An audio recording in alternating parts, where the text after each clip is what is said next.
দর্শক, আমরা এই মুহূর্তে অবস্থান করছি রাজধানীর মহাখালী বাস টার্মিনালে।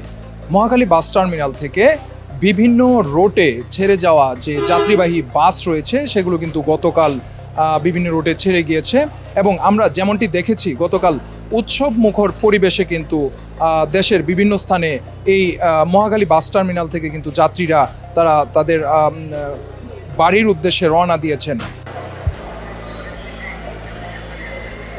আমরা যেমনটি জানি আগামীকাল 12ই ফেব্রুয়ারি ত্রয়োদশ জাতীয় সংসদ নির্বাচন যে ভোট রয়েছে সেই ভোট অনুষ্ঠিত হবে। ভোট প্রদানের লক্ষ্যেই কিন্তু যাত্রীরা তাদের গন্তব্যস্থলে পৌঁছানোর জন্য গতকাল আমরা এখানে যাত্রীদের এবং জনসাধারণের কিন্তু একটি ভিড় লক্ষ্য করেছি। দর্শক, আমরা যে বিষয়টি জানাতে চাচ্ছি, রাজধানী মহাখালী বাস টার্মিনাল থেকে শুধু নয়, রাজধানীর বিভিন্ন যে বাস টার্মিনাল রয়েছে সমস্ত বাস টার্মিনাল থেকে রাজধানী ঢাকা থেকে দেশের বিভিন্ন প্রান্তে কিন্তু মানুষজন তারা তাদের ভোটাধিকার প্রদানের জন্য বাড়ির উদ্দেশ্যে রওনা দিয়েছেন।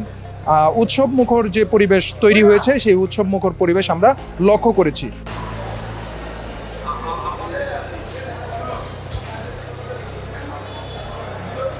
দর্শক, আমরা এখানে যারা যাত্রী রয়েছেন, সাধারণ যাত্রীদের সাথে আমরা একটু কথা বলে জানার চেষ্টা করব। অনেক যাত্রী আমরা এখনও দেখতে পাচ্ছি তারা এখনও পর্যন্ত বাড়িতে পৌঁছাতে পারেননি এবং অনেকেই এখানে অপেক্ষা করছেন তাদের নির্দিষ্ট বাসের জন্য এবং নির্দিষ্ট গন্তব্যে যাওয়ার জন্য।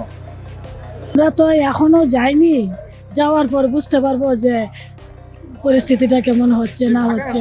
তো ভালোই দেখতেছি, না না না না দেখতে পাইনি, ভালোই দেখতেছি। 12টার দিকে গাড়ি, আমি যাব। তো কালকে তো গতকালকে যাইনি, প্রচুর ভিড় ছিল, যার কারণে ভোট দেওয়ার জন্য তো এতদিন যাব তো ভোট দিতে পারি নাই। তো উৎসব মুখর পরিবেশে যে ভোটটা অনুষ্ঠিত হতে যাচ্ছে এটার জন্য নিজের মনের ভিতরে অনেক একটা আনন্দ।